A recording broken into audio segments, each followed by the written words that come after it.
कहानी एक जलपरी की है जिसका नाम है एरियल।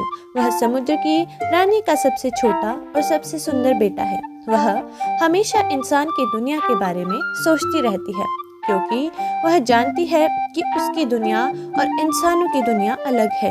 एक दिन जब वह समुद्र के ऊपर तैर रही होती है तो उसे एक जहाज दिखाई देता है जिसमें एक सुंदर राजकुमार बैठा होता है। जब अचानक एक तूफान आता है तो जहाज पलट जाता है और राजकुमार डूबने लगता है। एरियल उसे बचाती है और उसे तट पर लाकर छोड़ देती है। एरियल राजकुमार को बचाकर उससे प्यार में पूरी तरह से खो जाती है।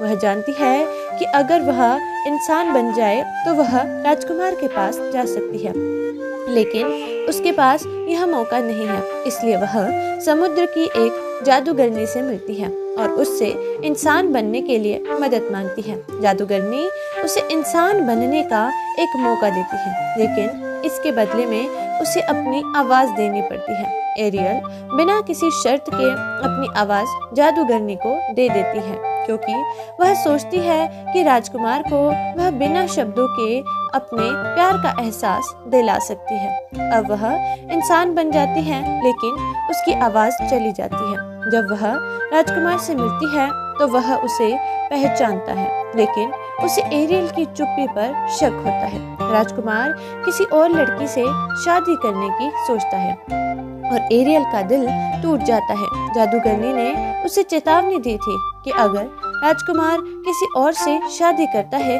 तो वह जलपरी के रूप में फिर से समुद्र में लौट जाएगी। राजकुमार शादी कर लेता है और एरियल को इस बात का एहसास होता है कि उसने जो बलिदान दिया था वह सब बेकार चला गया, लेकिन उसके दिल में राजकुमार के लिए सच्चा प्यार था और इसलिए वह जलपरी के रूप में समुद्र में नहीं लौटी, बल्कि उसकी आत्मा को एक सुंदर शांति मिलती है। यह कहानी न केवल प्यार और बलिदान की है, बल्कि यह भी दिखाती है कि कभी-कभी हमें अपने सपनों को पाने के लिए कुछ बड़ा खोना पड़ता है। यह हमें सिखाती है कि सच्चा प्यार न केवल सुख और समृद्धि, बल्कि कठिनाइयों और बलिदान से भी